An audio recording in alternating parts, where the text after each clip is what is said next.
Hi, welcome to today's episode of Financial Fluency. Today is a book club episode because we have an author on the show. Woohoo! Yay! So this is Amy Birks. Amy Birks is a strategy ninja. She is the founder of the Growth Tribe and the author of Hustle Free Business, the Hustle Free Business, which if you're watching on YouTube, I'm trying to show the cover on my phone, but the light is kind of flashing there. You look like Vanna White. You're like Vanna White.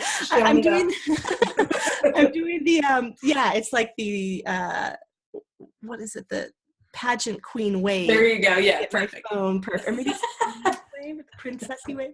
So anyways, if you are watching the video, you will have kind of caught a glimpse of the cover of our book, but we will also put a link to it in the show notes and everywhere that we possibly can. So you will be able to get hold of this fantastic book. Amy, thank you so much for joining me right now. I'm really excited to have you on the show. I'm so excited to be here, Jen. I adore you. I love your show, but I also just love you. So it's nice to be here. I love you too, Amy. So I met Amy, it's been more than a year. Oh, yeah. Well, like in the Marie Forleo B School group, I think was where we. That could have been. Right? Or no, maybe in Michelle Loberich's Prosperity Prescription. That was okay. And I ran into Michelle in Denise Duffield Thomas's Lucky Fitch group, and so our lives overlap in a number of ways. For Marie Forleo, I did that in 2012. What year did you do that? Yeah, maybe 2013. 2013. Okay. So we're from the earlier batch before it grew by many tens of thousands. Now it's massive. And I feel a little disconnected from it. At first, it was such a wonderful place to connect with people, but now it's just gotten so big that I've kind of, there are new smaller groups that we go interact in. It's still a really great program. Now that I've mentioned all these groups, we'll probably have to link to them too. But so Amy and I both get around these online entrepreneurial groups, and I just love what Amy does. I was there when you started the Growth Tribe. I think I came into it pretty early on. Very beginning. Yep. Mm-hmm. Yeah. And it's been a really neat thing. Like the idea of co-working online really never occurred to me before you started doing that. And I found it really productive. So why don't you tell the audience what these Motivation Monday days are and how that evolved and why you do it? Yeah, I would love to. Because I love it. Yeah. So the Growth Tribe stemmed from this, like, it's so organic and random. I wonder if you were actually on that very, very, very first call. I can't remember. I think you might've been. So I was at the one with Yola where we started talking I remember that. On Marie stuff. Yeah. Yep.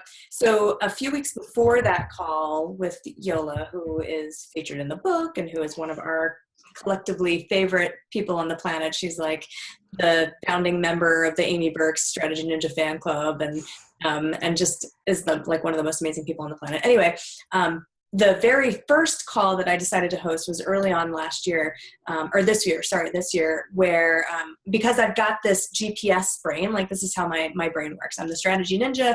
I have always had this brain that works like I can see in maps. You tell me where it is you want to go, like a GPS, I immediately see a map for how we're going to get there and how we're going to create your vision.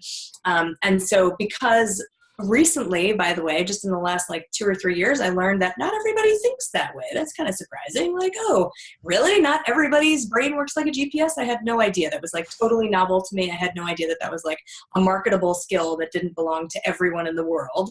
And so, once I learned that, right, I realized that this is something that people actually need help with. And so at the beginning of last year, I kept hearing friends saying oh, I'm setting my intention for 2016. I'm setting my goals, whatever. And I was like, well, God, most of these people don't have GPS brains. I could probably help them. Why don't I just host a call for my friends who are business owners and help them, teach them some of my strategy skills, some of my strategic planning skills. And so I posted on Facebook just on a whim saying hey, I'm thinking about hosting this free call. Does anybody want to join? And it was I was giving away free bags of money or something because everybody and their mother wanted to be on this call. And so I host this call and it was the best thing ever because 25 or 30 people showed up and it was all these people that I knew from all these different walks of life. We were talking about all these different communities that we're both a member of, right? And so, people from my Marie Forleo days, people from different coaching relationships that I've had, other entrepreneurial communities that I'm a member of, all showed up. And so when I was in high school, I was friends with lots of different people and lots of different cliques. I just rolled with lots of different people. And I always wanted all the cool people that I was friends with to come and be friends and hang out together.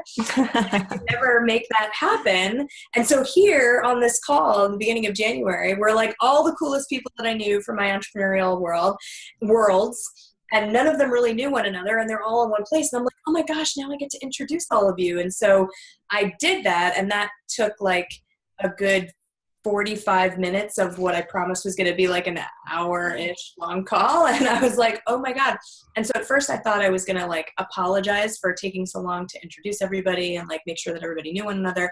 And then I was like, you know what? I'm not sorry at all. Like, this is what's so awesome and amazing about connecting with other entrepreneurs. Like this is powerful stuff that we need for ourselves and our business, is to have these opportunities to connect. And so, so from there, I like taught some stuff about strategy, but everybody wanted to stay connected. And so that was the origin of the Growth Tribe, is that I didn't know of a better way that was like I just took a lazy, easy way to keep all these people connected and said, here, I'm going to put you all in the Facebook group because I don't want to have to do, 30 introductions to the 30th power. And now you're all connected and awesome.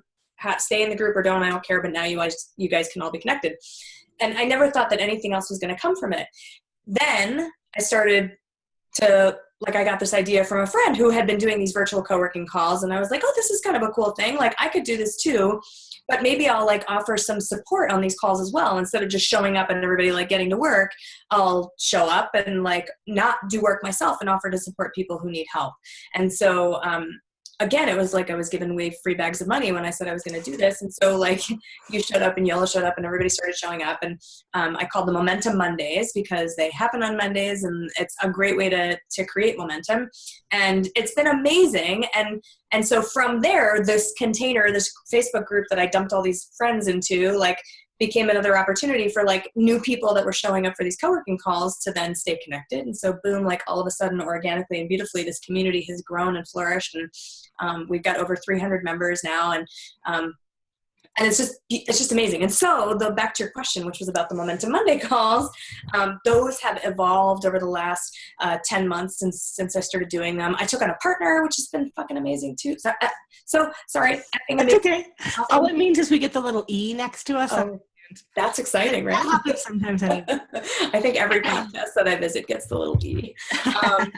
Yeah, so I took on a partner, Josh, my partner Josh, got really excited about the co-working calls and stuff when I started doing them, and about the community, and he's had some great ideas, and so he's become an amazing partner and tribe for me with the community.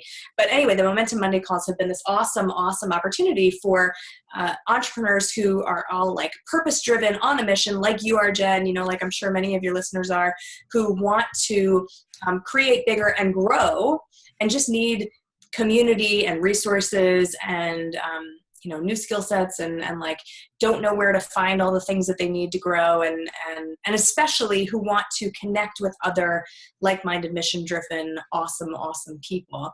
And so we get together on Monday mornings at 10 o'clock Pacific. It's a free call for all my community members. And we've changed the format a little bit. So instead of doing open, brainstorming which is what we used to do, now we've gotten even more specific. I invite guests on to speak on a topical nature. Jen, you're on my list to contact to bring on to talk about stuff.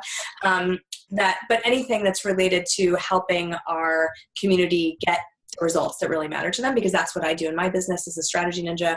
I help online entrepreneurs and coaches to grow and get the results that really, really matter to them without having to kick their own asses to do it.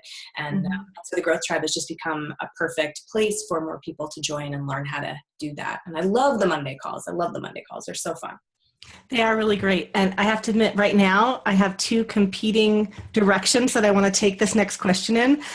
Because one of them I was like, oh, this is a great way to lead straight to your book, because we're talking about all the stuff that came up. And I'm assuming you developed some of it over the course of the last 10 months. Well, I'm assuming you're writing the book during that time too.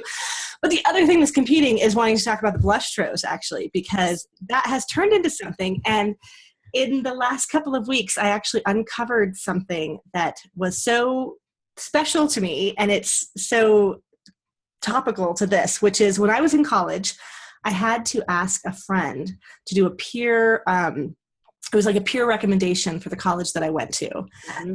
And I really kind of agonized over who to ask, because I had some friends, but I had this one friend who was a really great writer, and we'd been through all this stuff together. But, it was more like we'd been in student council together. We'd been writers on the newspaper and the yearbook together, but we weren't like friends who hung out all the time. So he was really surprised when I asked him, and he gave me a copy of it. It was a 3-page letter that, this was back when we were actually typing on typewriters to do our college applications. Yeah. So, I graduated high school in 94. I'll just give away my, really? Where the exact, oh my gosh. Wow. Class of 94. Okay. So, yeah, and I uncovered it the other day. I was, we're selling a business, so I was going through all these files, and I found this thing, and I read it, and I remember the first time I read it, I teared up and cried because I'd never had anyone give me a mirror back of their view of me before. And it was making me think about your blush tros too, because what you do there, even though it may take 20 to 40 minutes of the call to introduce everybody to each other, you totally do that very best self for everybody. Like you describe them the way you see them, which is probably better than how a lot of people see themselves. And you think to add in things that they might forget to say about themselves because it might be bragging or it might be too much or nobody cares about that. Or, you know what I mean? And it is a really special thing. And it's interesting to meet people with that being the introduction and then carry on a relationship from there. It's just such a high starting point. So thank you for bringing this up, and thank you for that reflection about it, because I love doing it. And so for your listeners who have never been on one of those calls before, so like I mentioned on the, about the very first call with the, let's talk strategy. And then I ended up introducing everybody. One of my gifts and superpowers is that I see all people and their ideas in the biggest, most epic, amazing potential for what they could be. And that's just the way that I see them right now. So Jen, I see you as leading your movement and doing all these amazing things in the world and all of that stuff, right? And so that's how I see you, as you that's how you exist to me right now. And in my book I call it summoning your excellence. And so I see you in your excellence all day, every day, all the time. And you're exactly right. We lose touch with that. We don't necessarily see ourselves that way. And so on every one of these Momentum Monday calls, I introduce the people that I know in the way that I see them, which is to say the most amazing epic version of who you are and how you show up in the world and all the potential that you could be and all of that.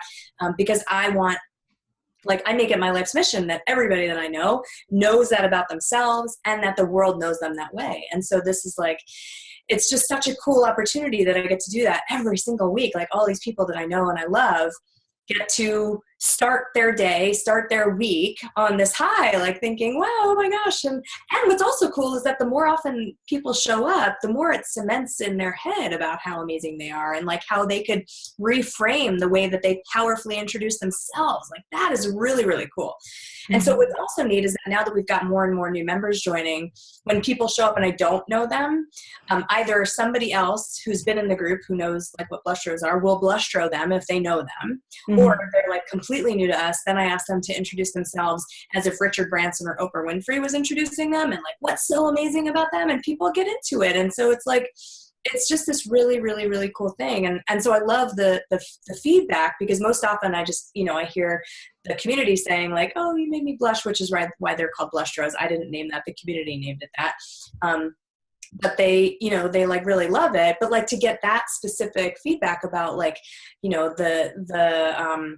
the way that it's impacted you and how you think about it in other scenarios is just really awesome. So thanks for bringing that up. And I love that you think that it's special and unique and a great way to start the call, because I love doing it.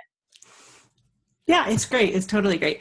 And it makes me think too of, I'm going to bring up Yola again. You mentioned her before, and she is in the book. She's a central character in your book. Mm-hmm. And you and I have talked about starting the Yola Wolfpack, the Yola Support Society. Yes. Basically, I know she's not completely unique in this, but she is one of these relatively unique people who what they do is so quiet and underneath and difficult to describe and kind of unassuming.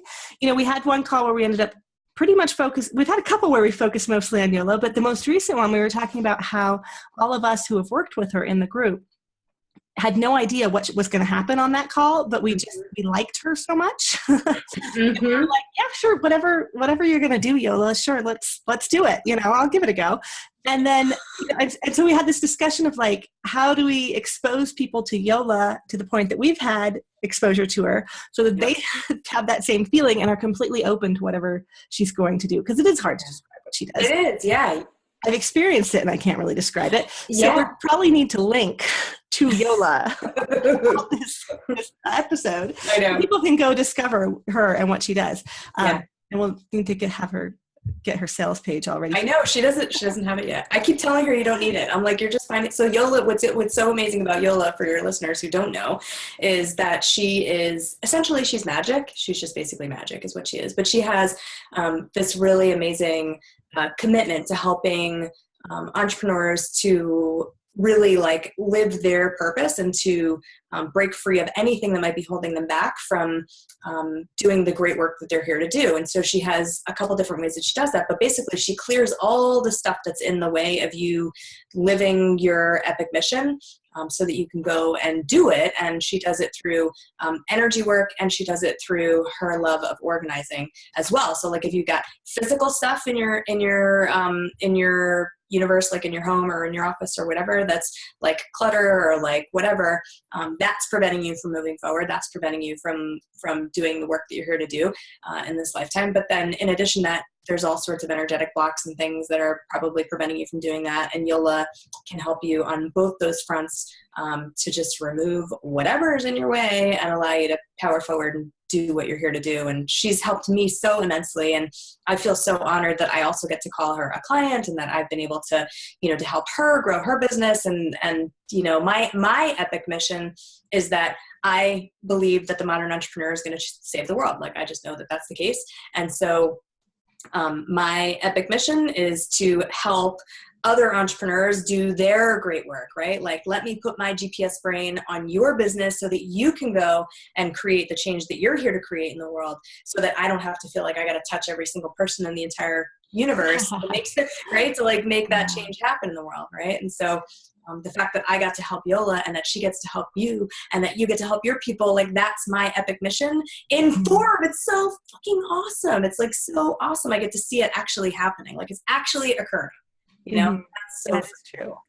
And it's interesting because I have dallied or kind of dipped my toes into some of these more woo-woo energy work things with a few people. Again, a lot of times it's mainly because I really like this person and I'm drawn to them for some reason and try it out. But very few would I openly promote on my show, just because it is, I tend to talk about money. I'm not a super woo-woo person. I'm not a psychic. I'm not promising, that I can, in my mind or spiritually, go change something in their world and suddenly you'll win the lottery or anything like that. That is pretty anti to what I do.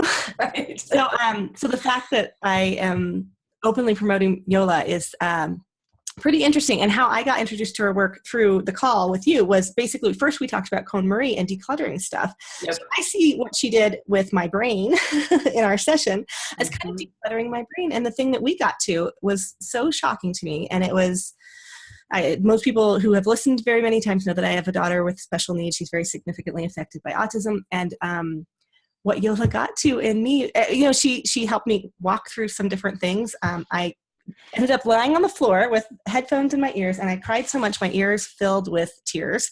Wow. And we got to this point where I realized that I always view my daughter with pity, and she helped me remove that.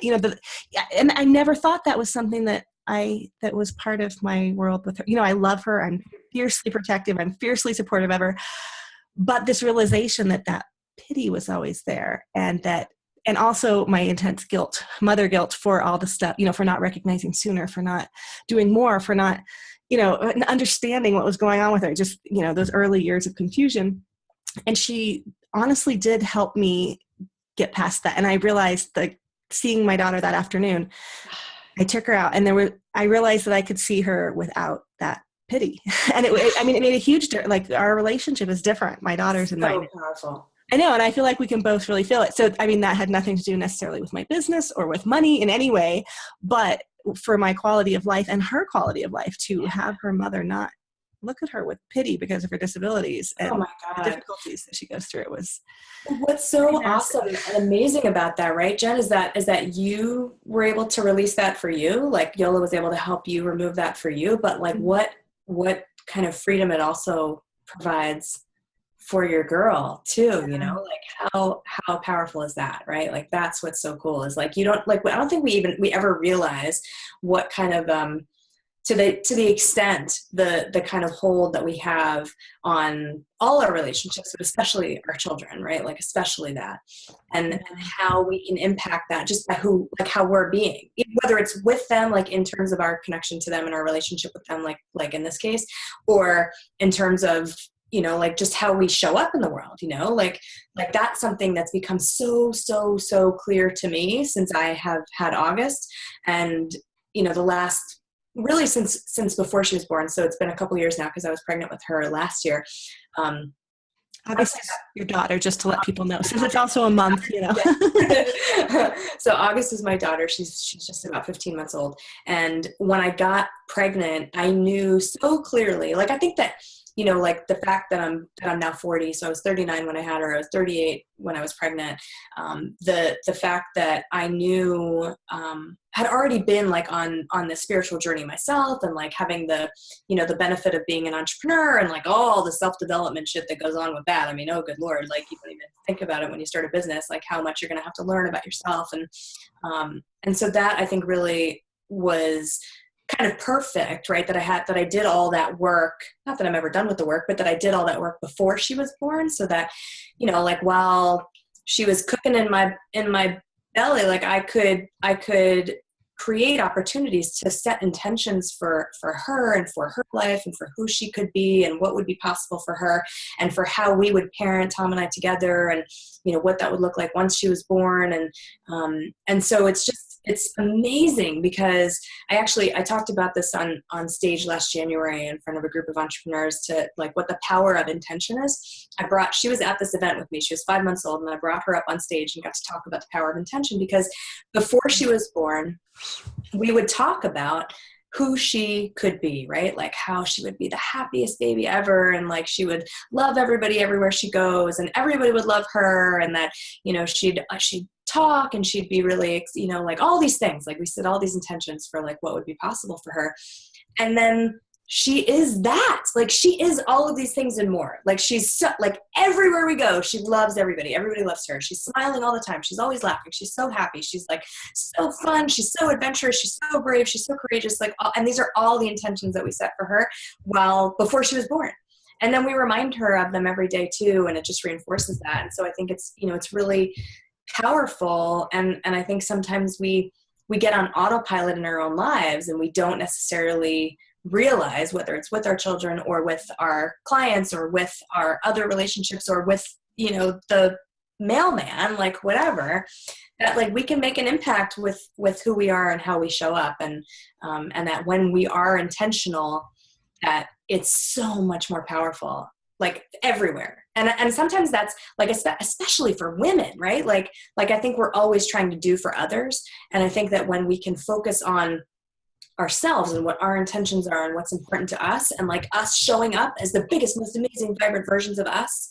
Like me, I call it my $1 million me. And Stephanie Sire, one of my amazing clients, for those of you watching on YouTube, I'm holding up this vision board. It's called a magical mini muse board that Stephanie helped me create. And this is the intention the visual representation of the intention that I set, that I just nicknamed my $1 million me, because it's easy to remember. But it's like all the ways that I see myself and the ways that I know that I need to show up in order to be there as like the best role model for my daughter, as the best partner for my husband, as the, you know, to provide serve my clients in the world in the best way possible. And that when we can start with ourselves, then everything else ripples out from there. But when we're like constantly trying to fill everybody else's cup first, you know, then we don't really have anything left for ourselves. And so the impact of being intentional with ourselves first is like enormous and so powerful.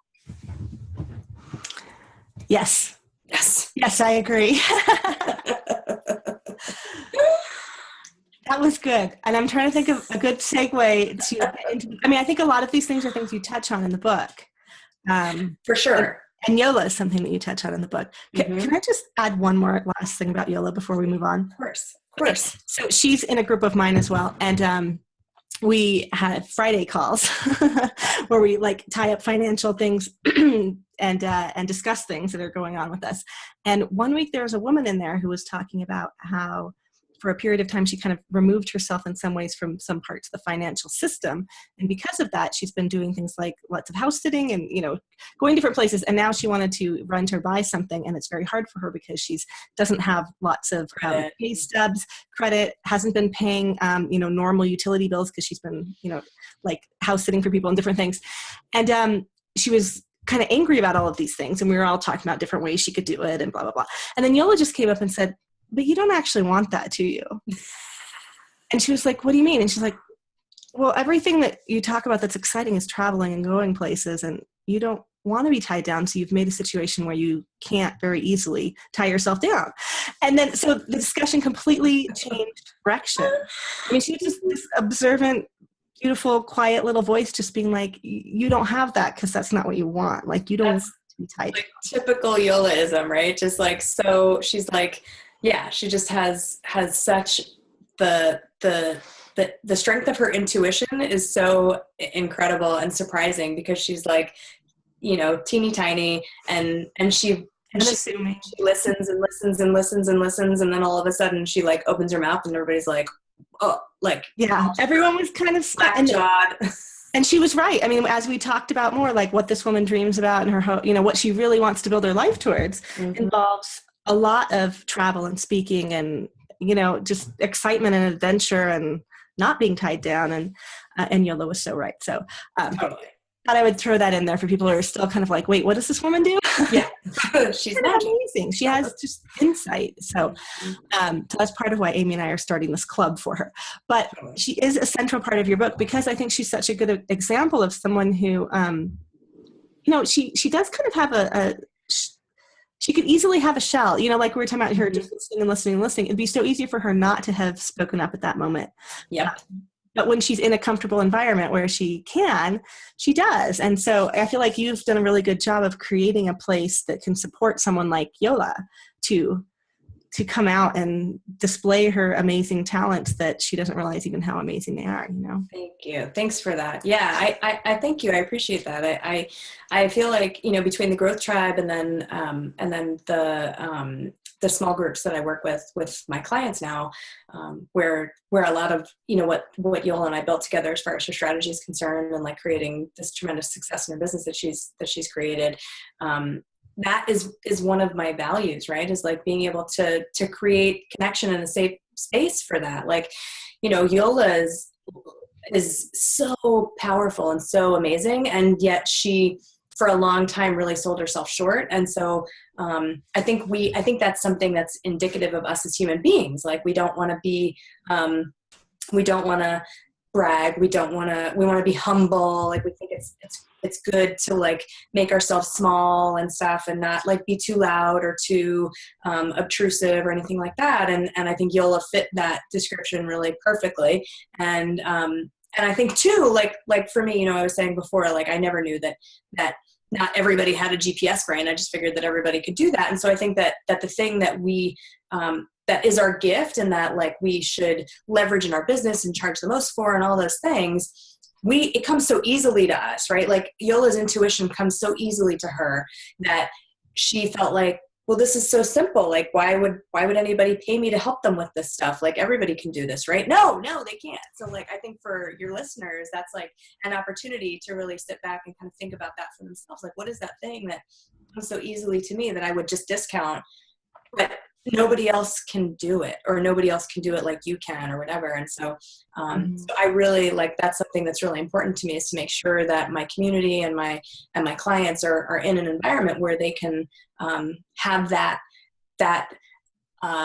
like what's awesome about them, what's so amazing about them, and what they want to create in the world is reflected back to them times 10, so that they will then go and create it times 10, like Yola has, Yeah. And, I think a lot of people I know, including myself, we have a destination brain. Like, I can picture a destination, but the map to get there is, I have no idea. I mean, and that's why I first started working with you, because I was just, and even then at that point, I wasn't that clear on the destination. I've kind of become more clear. And the funny thing is, I mean, when I first started working with you, I wasn't podcasting yet. And that has become my favorite part of everything that I do. Interviewing people, talking to interesting people about amazing things that they do, and sharing it is now my favorite thing. And yet it's also, the least lucrative because I have not yet monetized it. So, yeah. So what does your GPS brain do with that? Oh, that's a really good question. That's a really good question. Maybe we should do a follow-on later on. We can totally do that because, like, I feel like, so in my book, I talk a lot about values and intentions. Mm-hmm. And so it's, it's interesting. Like, I don't necessarily, so you were saying like destination brain, mm-hmm. and it's funny, you reached out to me and asked me if you were the money coach in the beginning of my book. And yes, like mostly you were. It was a composite of you and a few other people, but you were like I remember us having that conversation of you maybe like, I know exactly where I want to go. Just what are the steps? Just give me the steps, right? What do I have to do next? What do I have to do? Just tell me the things to do, right? And so, so I think that for me, like the thing that activates the GPS brain is knowing what the end result is. And so like what you're saying is, this is what I'm doing now. This is exciting. And so like, that's part of the journey, is like knowing what the things you value are. So like for you, this is super fun. This is super amazing and fun, like interviewing people, getting to know them better. Like this is passion for you. And so part of what we would then want to figure out is, well, okay, cool. So like, what does the end result look like for what you really want your life to look like? If you're not sure what the business model looks like, that's cool. Let's figure out what your life wants to look like. And then let's like create a trajectory to get to that. I want to be a talk show host. That's my new goal. Oh God. And I never would have thought that a year ago. I would have been like, if someone had said that before. I mean, the first time I was ever on a podcast was Joe Gifford's podcast, and it was a little over a year ago. Yeah. And doing hers, I was like, this is so easy. I just created content, and it wasn't hard. I didn't like read over the copy, and it wasn't serious. It was fun. I just talked and had a conversation. Mm-hmm. And yeah. Plus, being so isolated geographically in Arizona, getting to talk to people. I mean, I would have to go to California. It used to be I would have to go to California to have a face-to-face with you. Or like when I interviewed Bushra Azhar in Saudi Arabia, like what excuse would I have? I mean, I was friends with her. We'd like comment on each other's stuff, but to actually like sit down and me to be like, okay, let me ask you all the questions I've ever wondered about your business. I think you're really cool. Let me find out more. It's given me this new way of connecting with human beings and feeling intellectually stimulated and excited, and then getting to share the people I think are the coolest finds with the world as much as I can, which is totally why I started a record label in Philly back, college. It was like, oh my gosh, I know amazing musicians and nobody's hearing them. Like, okay, so I don't have a huge audience. I'm just going to press, maybe 1,000 records is even a little ambitious when I first started, but it was just this like, how do I share like Yola? I'm so glad we're sharing. I mean, we'll see if I can get her on the show. Maybe I can get Yola on the show too. But like us being able to share Yola too, it makes me feel really good. Yeah, no, I totally get it. Because that's how I see things too, right? And so like, for me, when I think about how this works for me in my business, right? Like I have my clients who I think are fantastic. And now I am creating more, like the Blush Dros is one opportunity to get people in front of other people and like to introduce them in a way that helps them feel amazing, but then helps others understand what's amazing about them. Mm-hmm. But then now that I've shifted my moment. This is what I was talking about before. But I would like always swing your hands and hit the microphone. Yeah. Hands, people. So anyway, now that I've shifted the format for Momentum Mondays, it provides this great opportunity for me to showcase my people. And so I'm starting with my clients first because like they pay me and let me give them first dibs. And I know a lot about them and that's really easy to do. But like, it like I have this vision in my mind, like my end result or one of my end results is that I actually get to do this on a stage somewhere where I like host this amazing event where all these people who need all the expertise of all the amazing people I know, they get to learn from them. And it's nothing more than like, it's not going to be like an event where you go and you get pitched, a dozen times and you want to like, I already paid so much to be here and now I'm just getting pitched. Oh my God, right? Product and program after product and program. Yeah. Right. And like, no. The feeling of right now, it's all about selling you the next thing. Yeah, exactly. And so the fact that I could then stand on stage and be like, oh my gosh, I have all of these amazing people that I know and they are so freaking cool and I can't wait for you to meet them and they're going to inspire you and you're going to go do amazing things. And then maybe next year you'll be on the stage and I can introduce you, right? Like to create that kind of a thing where I then have the opportunity to continue to grow. Like my vision is that I'm going to continue to grow my following as a means to provide more opportunities for my people to have more exposure and to get in front of the world. And so like, in fact, I actually have an even bigger vision that I'm like around a table facilitating a conversation about like real big world problems with like really brilliant, successful, smart people like, Richard Branson and Peter Diamandis and, Oprah and whatever, like Elon Musk they're all there. And I'm like, cool, now we're all together. Let's like fix all the problems. Let's like decide how we're going to do that, But it all really. Let's throw a few more women in there. Oh yeah, for sure. Yeah, exactly. Sheryl Sandberg, like, Michelle Obama, they're all there. Oh, Michelle Obama would be great. Yeah, for sure. But yeah, like being able to like, I know that part of what I'm doing now is like growing my platform as a means to then, have more eyes on the people in my life, the people in my business that are or in my community that are doing really, really powerful things and don't necessarily have the platform themselves yet. And so that's really important to me.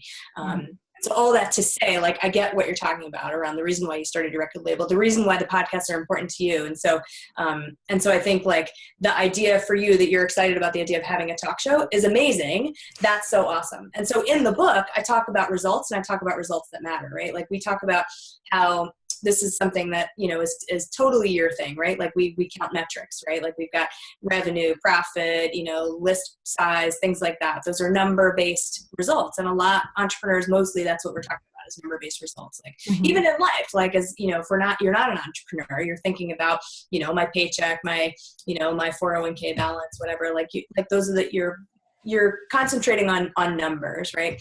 What's my budget this month for my rent, whatever. And so what I talk about is below that, like those are great. It's great to have metrics that you can track. It's really important to do that. It helps us know if your strategy is on the right trajectory or not. But below that, there's something more important that means more to you than the revenue or the profit or the list growth. So like, what is it that the revenue is going to get you, right? Like, what is it that it's going to provide for you? How is it going to change your life once you reach that revenue goal? That's the result that really matters to you. And so for you, I feel like the talk show is like the result, but there's something underneath that. That's the result that matters. Like what's underneath the talk show that's like so super exciting to you about having it, that makes it like the thing that you want to go for. And once you are clear on that, then it's even easier to create a strategy to get there. It's even easier to create the motivation to go after it, because like, when we say, well, I want to have a business that generates $15,000 a month, then that's cool. Like, sure, you can do that. But why? Like, what is that going to get you? Are you going to be able to travel with your family? Are you going to be able to have more time with your kids? Are you going to be able to, to go out to eat at beautiful restaurants every night? Like, what does that get you? Like, what does that provide for you that's bigger, deeper, more powerful, that is going to motivate you every morning to get up and go do the things that you need to do to achieve that goal? That's not just $15,000 a month in revenue, right? Right. Yeah.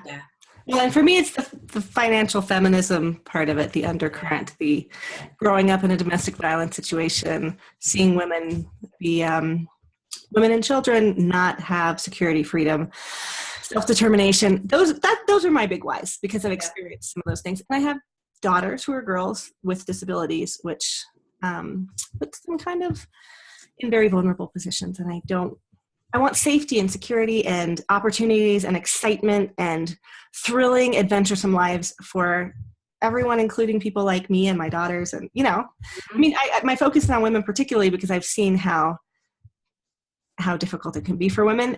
And that's in America, in a relatively well-funded family, that's not even looking at the sex trade and the child bride situation, I feel like, what we have, the opportunities we have this amazing ripple and trickle down effect to helping women across the world, because we're the women who have the most opportunity, the most wherewithal. So I know you were asking that as a rhetorical question, but I couldn't help thinking of it in my own mind as I want women to have actual equality, financial equality.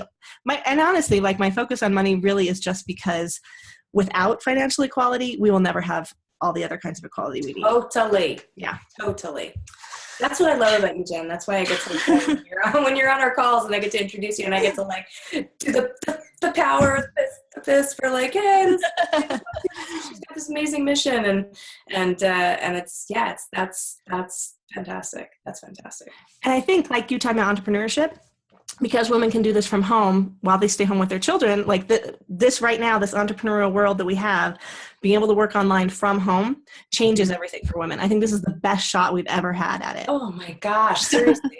I was not joking when I said earlier that I believe that the modern entrepreneur is going to save the world. And then there's, the Dalai Lama, I think it was the Dalai Lama, right, who said that the Western woman, yeah, that's like us. The Western woman, modern entrepreneur is going to save the world, right? Like there's so much happening right now, and it's such an exciting time. I had this great lunch today with the woman who read my book and just so happens to live in the same town I do in Central Coast California here. I live in this like really small town, and like nobody knows it. And she just happens to live here and read my book and messaged me on Facebook and was like, oh my gosh, we live in the same town. So we had lunch today, and she has this foundational belief that for women specifically, right, that we should do whatever the thing is that we want to do, like whether it's, start our business or make $1 million or, drive the fancy car or, adopt children or stop the sex trade or whatever, that we should do all those things simply because we can,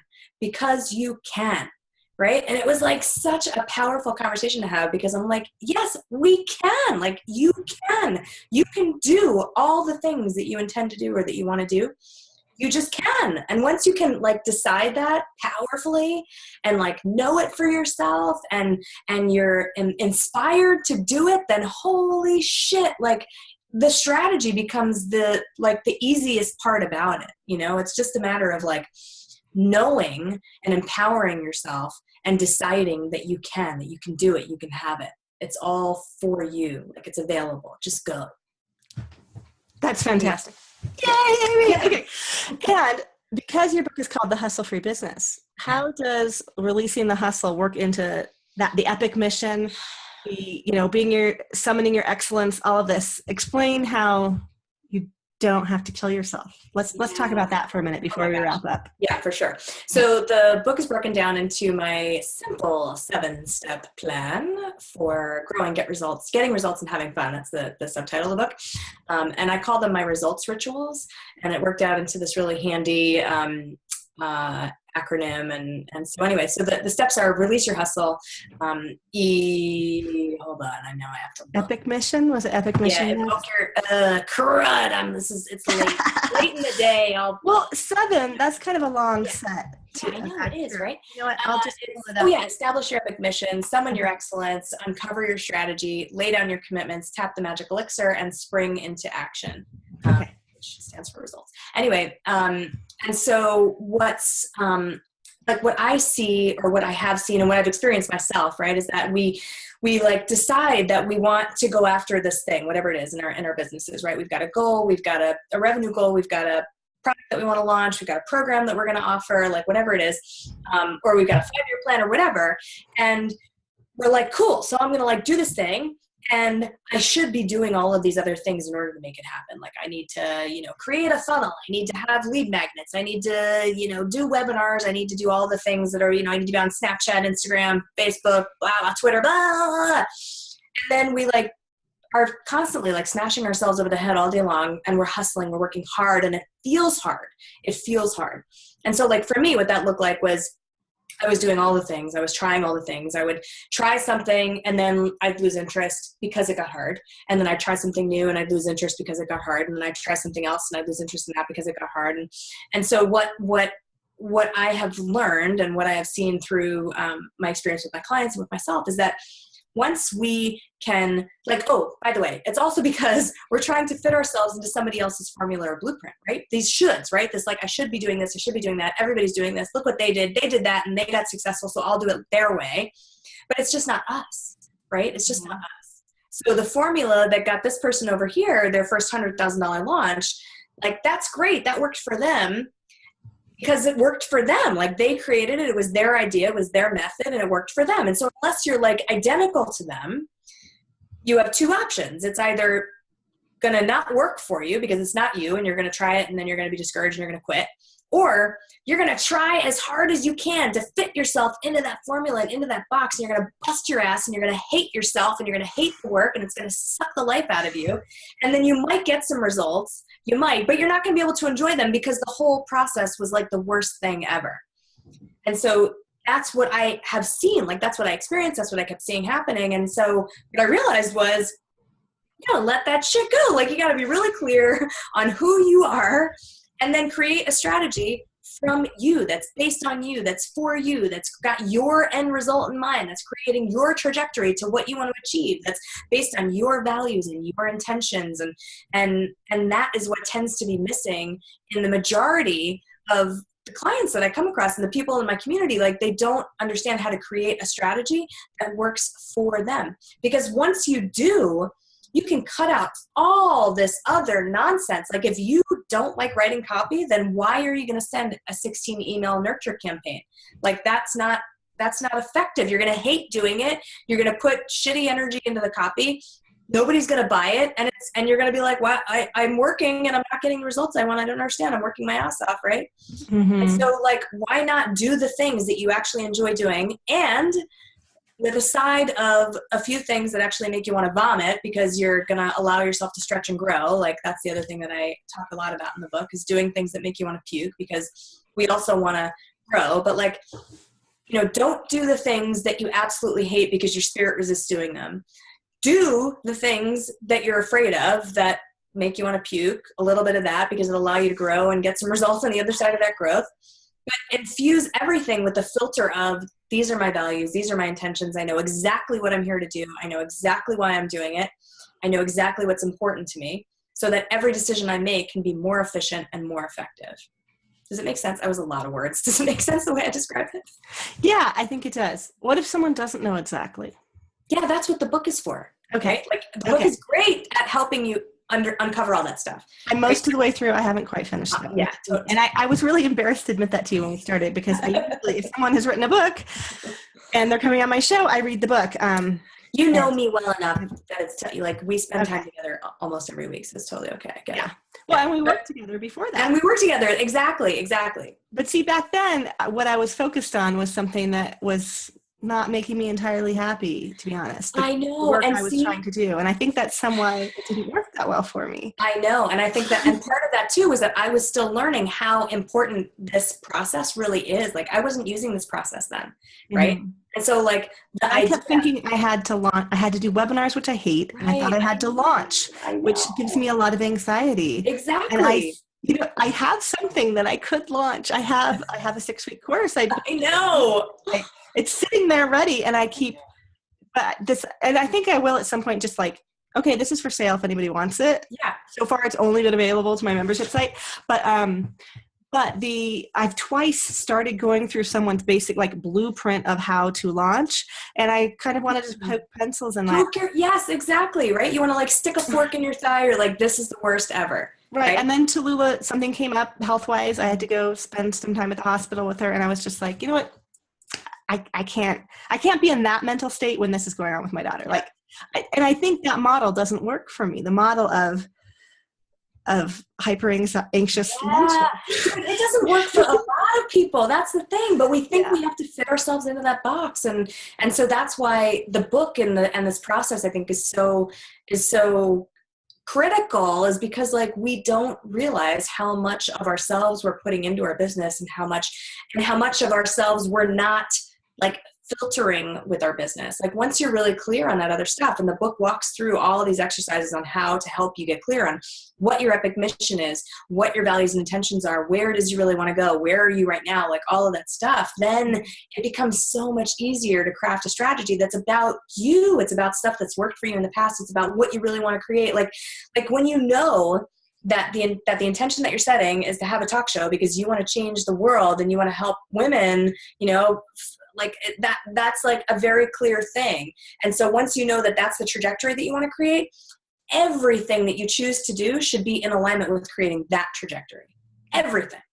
Right? Well, the other side is I'm doing NaNoWriMo right now, and I want to write fiction. I've decided the writing, like me forcing myself to do lots of articles on finance, as much as I like talking about women and money, I'm not actually a finance expert. Like, I'm constantly learning. But I didn't go to school for finance. So I feel weird trying to submit articles to serious financial places, which is what it seemed like I should do. Yeah. Because I talk about finance. And so now that I'm writing fiction again, it feels great. I love writing again. Whereas the last 2 years, I found it really, I written articles. I mean, I love Daily Worth. I'm so in support of their mission, but doing almost 2 years of doing a monthly article for them, I was like, do I have anything left to say that's relevant to what I actually know and what people want to hear? And that was right around the time I started doing my podcast. So I was like, you know what?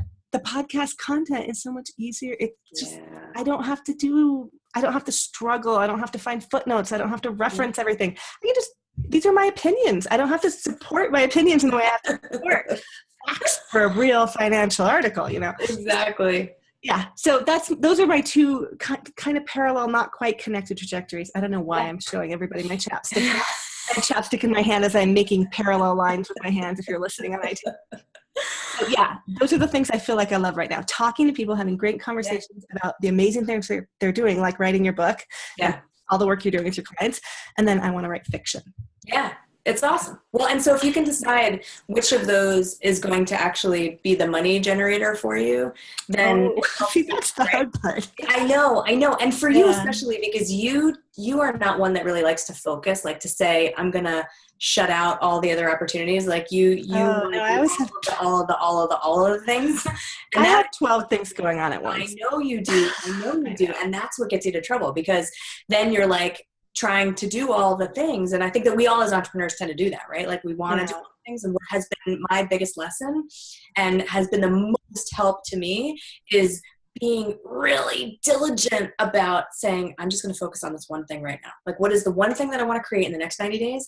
And that is the only thing that I'm going to focus on. And that's like the filter, that's the intention that I use as a filter to say, like, okay, cool. And I had a conversation with Yola about this too, for herself, about something that she was considering doing. She had an opportunity to do something that was going to potentially market her stuff. And I was like, cool. Is it going to lead you to that end result? And is it going to take you away from the marketing activities that you already know are working? Is it going to like cause more questions or like more time involved to do this other thing? And ultimately she decided, even though it was really fun, it was totally seemed like it was a yes at first, that actually was a no, because she had this filter of, this is the only thing that matters right now, is this one thing, me creating this one thing, me doing this, achieving this one thing. And the result that matters behind it being, I'm going to Europe to be with my family for Christmas. Right.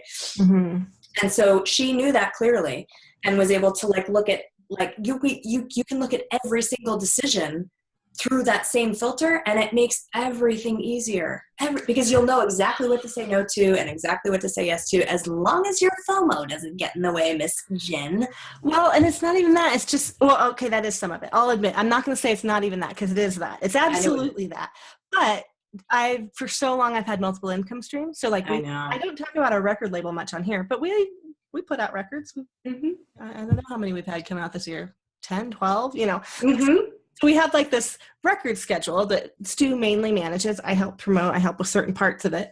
We've had the ranch going on in the background all this time, which every now and then I would mention. We are actually leaving that right now. So at the end of this year, that's going to end, which is kind of my cue. Like, okay, it's time to focus more on having some of these other things that I've really enjoyed doing, create actual sustainable income. Mm-hmm. I've done a lot of platform work, but like the podcast right now does not make money, especially relative to how much time and energy and love I'm dedicating to it. Yep. Yeah. And I know that there are, I've watched lots of things on like how to make money from your podcast, and a lot of them have not felt good so far. No, I agree. I don't think that those are the way for you either. So what's interesting too, is that I think, so for you, because you are a serial entrepreneur and you're like, you do like a lot of variety, you don't necessarily have to just be like, this is the only thing.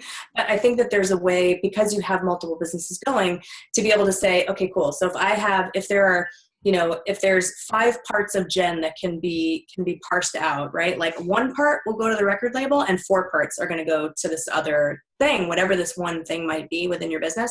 Mm-hmm. And perhaps it's that podcasts become the vehicle, like the marketing vehicle, to fuel whatever you decide the other thing is that you're going to lift up, right? Mm-hmm. Like, unless you can come up with a way to monetize the podcast that feels not icky, then perhaps that's what these become, this is the way to push people to this other thing, whatever the thing might be that's going to be your focus. But I think that is like super great opportunity for you, because it feels like you'd want to like rip your hair out to have to say no to anything, like, Yeah.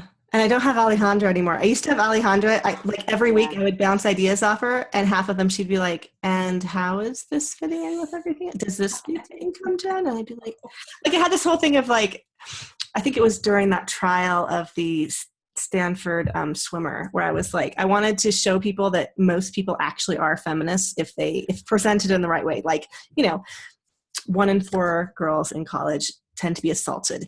If you want your daughter to go to college and not be assaulted, you might be a feminist. I was going to start doing all these little, like, you might be a feminist if posts. I wanted to have a meme and like, blah, blah, blah. And Alejandra was like, it sounds like something you are excited about, but what does this lead to? And I was like, exactly, you're right. Okay. I gave up my, if you might be a feminist if meme. Well, so what's so interesting about that too, and I don't know if this is the case for you, I have a hunch it might be, but like for most people that I meet, that when that happens, when we're like, oh, I've got to do this, you might be a feminist if thing, like we feel really passionate about it and we're like, yes, let's go do it. Like I got these great ideas. And when we can't discern that it's okay to like put it on a shelf and do it later or whatever. Mm-hmm. And we're like, I must go down that rabbit hole right now, and that rabbit hole and that rabbit hole and that rabbit hole. It's usually some form of resistance to doing the actual thing that's going to bigger that you really want. Yeah, it probably was. Well, and I also really love James Altucher's Choose Yourself. Have you read any of those books? What was it? The James Altucher, he has this Choose Yourself. Oh, yeah. I don't know if I have 10 ideas a day. So I do try to work that into my 750words.com. So like most of the ideas are crap. It's true. And I throw them away. But like the you may be a feminist if came up in my 10 ideas a day of like, how can I make more people realize that what feminism is just thinking women are not objects. Women are not, like making and not doing the like, oh, she might be someone's wife, daughter, blah, blah, blah. Cause that's still a woman in reference to a man. Right. But trying to find ways to work it in to be like, yeah, you actually probably do somewhere in you feel some thoughts of women. Right. But yeah, it's an idea of like, oh, maybe I can slightly shift someone's perspective with something like this. But it's a matter of being willing to say like, cool. So right now, so like if for your 90-day focus, it was to shift perspective and create the opportunity for like more people to understand feminism, awesome, it's perfect. And if not, then like, maybe it's something you do later. That reminds me when I was talking to you about trying to do Todd Herman's 90-day year, and I had like 12 things, and I'm like, okay, here are my 12 goals, and you're like, 3, Jen, 3. I need 3 things to focus on for 90 days, and I was like, how am I going to do that? How can I focus on only 3 things? Like, I guess, what is that? Podcast, making money, and I only get 3. That makes them all have so much weight. That's the problem. I know. 3, they all have to be huge instead of they're all like, all right. But then you get all right results, right? Like when you can be that discerning and that committed, then like, oh man, things are totally different. Well, and let me just pop up here for a second and show you, just as a one more last ditch effort. This is my go-to planner, which I've used for a couple years and I totally love it. And I've flashed it on so many episodes. Oh, yeah. Whoops, it's upside down. Yeah. I normally use this from Savor the Success, which I love. But you flashed this on Momentum Monday before too. To give Todd, that's upside. Why am I holding everything upside down? Maybe it's because I was having a glass of wine while we're talking. But, I decided to give Todd's 90-day year thing a try because the electronic version of it was wrapped my head around it. Yeah. So actually having my entrepreneurial scorecard right here, I was like, I think I am at heart a pen and paper girl as much as I love gadgets and things. Like this does seem more doable. So January, I'm going to give it one more go, Todd. Awesome. I'm going to try it again. Todd's one of my favorite people. I adore him. I actually had a whole story about him in the first draft of the book that didn't make it. I don't remember why we had to cut it out, but like it didn't totally jive with the way that the rest of the chapter ended up flowing. And I was like, oh, but I love Todd. I adore him. He's such an awesome guy. I want to keep him in the book. And then I had to cut him out. But I thanked him in the acknowledgments, which was cool. Well, that's good. And you know what, though? Unlike Yola, Todd has lots of publicity. Yeah, exactly. That was the other thing that came up, when he was doing affiliate stuff. Because I have started becoming an affiliate for a few people whose programs I've done. And I absolutely love and adore them because I do feel like, okay, I can promote them through my platform. And I absolutely support what they do. And as much as I am inspired by Todd because the program didn't work for me. I mean, and I think like I've talked to Adrienne Dorsman about this a lot because she's an athlete and he's trained athlete. I think there's this way of talking that really appeals to athletic people and is really hard for me. Like having a coach be like, go, go, go. Yeah, let's score it today. Check your scorecard, get in there. I just really was kind of like, you're like, I'm an artist. Yeah. And so, well, the funny thing is I did go All-American in college, but I went All-American in badminton. That was my yeah. So that's kind of where I'm at. I'm like, I don't understand the sporty thing, but yeah. So that was one of those decisions I had to make. Like I can see a number of people I know who did the program when I did it made a lot of money off of being his affiliate. And I was like, I can't because it didn't work for me. I would have to have had it give me the results I was hoping to get. And I several times, when we score our scorecard, I was like, I'm failing. The other thing is just this. Measuring it in that way so dramatically was like, oh, I didn't hit my goal for my 2 questions again. Oh no. Yeah. So I'm flashing his thing here. This has worked for lots of people that I know, and I'm going to try. Yep.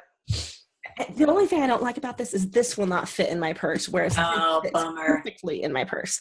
Tell him. I may have to get a slightly bigger purse for 90 days. What a shame. What a bummer. Yeah, what a bummer. Anyways, we have completely gone over. I usually do 30-minute episodes, but I think this being our book club episode, I think we can totally talk about books for a whole hour because I have a book club here in town. Well, honestly, we gather for cocktails and then talk about books. It's easy to do it. An hour is a good amount of time. So awesome. Thank you, Amy, so much for being here. I've loved talking to you. Thank you, Jen. I adore you. I'm so excited to be able to connect with you every time I get the opportunity to do that, but especially in front of your audience. I'm honored. So thank you for that. Awesome. And one more time for people watching, I'm going to try to flash the cover. The Hustle Free Business. You can get it on Kindle. That's the main place right now, the best place to go, right? Yeah, you can get it on Amazon. But for your readers, if they would like a free copy of the book, they can go to hustlefreebusiness.com/Jen, and I will set that up quickly. I will set that up tomorrow. Okay, awesome. Yeah. But by the time you guys hear this, it'll be all ready. All you have to do is go to hustlefreebusiness.com/Jen and you can get a free copy of the book. And I'm just starting to do work on measuring the things that work in my podcast and my business. So this would give us some metrics to see perfect. How many people are following links over there. So we will make a link in the show notes if you are listening on iTunes, hustlefreebusiness.com/Jen, like she was saying, or we'll have it in the show notes if you go to, it's harder. I've noticed when I listen on my phone, I rarely click a link. Yeah. I usually have to go back and search the show. Anyways, but if you're watching it on YouTube, we'll put the link in the description for lots of things because we've discussed so many different people that we have to link to now. Oh my gosh, yeah. And Forleo. I don't know how they're going to link to Yola. I don't know what we're going to do. They can join the Growth Tribe and find her there. You know what I think is interesting about Yola though? Like you were saying, she may not actually need a website because she's kind of a mystic. And I think word of mouth is going to work really well for her. It has. If you want to get in touch with Yola, you can just ask me. Yeah. Write me a note, jen@jenturrell.com, and I will put you in touch with Yola. Excellent. Or you can search for her on Facebook, I guess. I don't actually know how to pronounce her. If they join the Growth Tribe, they can find it. Go join the Growth Tribe. Check out the Momentum Mondays. I'm there almost every Monday, unless something, with my kids doing something. And lots of amazing, actually I've connected with quite a few really interesting people through there that have ended up, in my life in different ways now, including Yola. So awesome. So thank you, Amy. It was great to talk to you. Thank you, Jen. You're amazing. Love you, girl. Bye.